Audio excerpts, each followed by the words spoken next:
Sabe aquela batalha silenciosa que acontece todo santo dia dentro da nossa mente? Pois é, não é uma luta num campo de guerra, mas sim uma escolha. Uma escolha constante entre duas forças bem poderosas que estão ali tentando moldar cada um dos nossos pensamentos. Então, a grande questão é essa, né? Quem é que está no controle da nossa programação mental? Será que é tipo um implante sutil, vindo da cultura ao nosso redor? Ou será que é uma cirurgia transformadora, feita por Deus? É isso que a gente vai descobrir. Olha, pode até parecer coisa de filme de ficção científica, mas a verdade é que a gente já vive numa era de implantes mentais.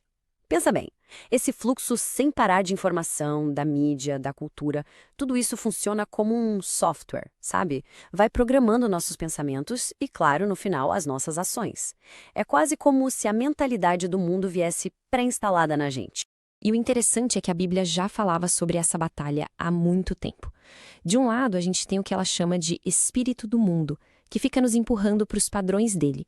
E do outro, o Espírito de Deus, que nos oferece uma perspectiva totalmente diferente, uma visão do céu, revelando os pensamentos do próprio Deus.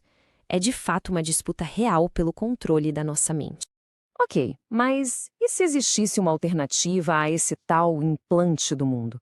A ideia aqui não é esvaziar a mente de jeito nenhum, mas sim preenchê-la com algo, nossa, infinitamente superior. Vamos dar uma olhada em qual é essa alternativa divina. O convite que a Bíblia faz é para que a gente tenha a mente de Cristo. E olha, isso não quer dizer pensar exatamente como ele pensava, mas sim adotar a mesma atitude, a mesma disposição que Jesus teve durante a jornada dele aqui na Terra. Tá, mas e na prática, como isso funciona? Bom, a mente de Cristo se baseia em 3 pilares fundamentais. Primeiro, a renúncia. Renunciar ao orgulho, aqueles nossos direitos, sabe? Segundo, a disposição para servir. Focar em quem está do nosso lado, nas necessidades dos outros. E terceiro, uma obediência total, sacrificial à vontade de Deus. Certo, mas como é que essa transformação tão radical acontece de verdade? A resposta pode surpreender. Ela não depende da nossa própria força. E aqui está o grande segredo, o pulo do gato. A gente pode até tentar dar uma gerenciada nos nossos pensamentos, né? Mas a transformação de verdade, aquela que vem do coração, essa é uma obra que só Deus pode fazer. Está completamente além da nossa capacidade. É exatamente aí que entra a cirurgia espiritual.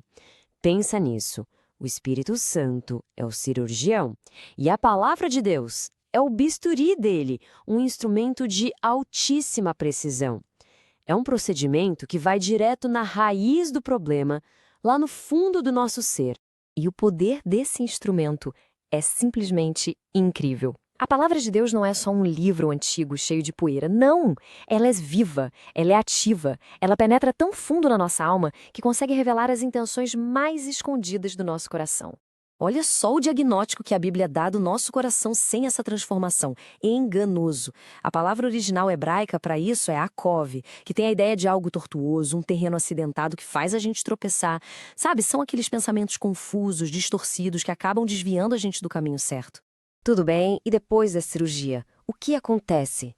O mais fascinante é que a gente recebe um guia completo, tipo um manual de cuidados pós-operatórios para proteger essa mente que foi renovada. E esse é o filtro mental que o apóstolo Paulo deixou pra gente.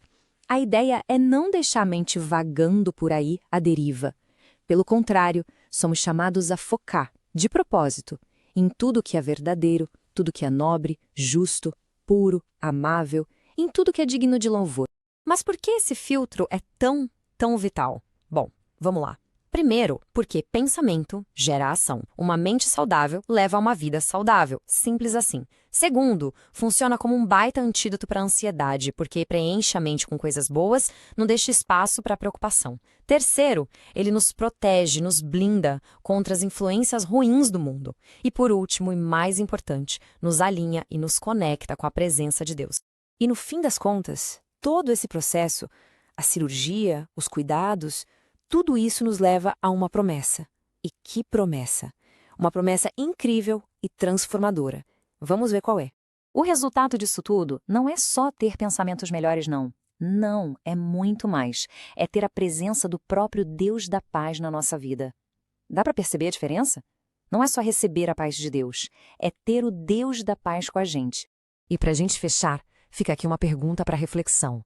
Qual voz tem recebido permissão para moldar os pensamentos, os valores e o destino? A voz do implante do mundo ou a voz da cirurgia de Deus? No fundo, é essa escolha que define tudo. Fica aí a reflexão.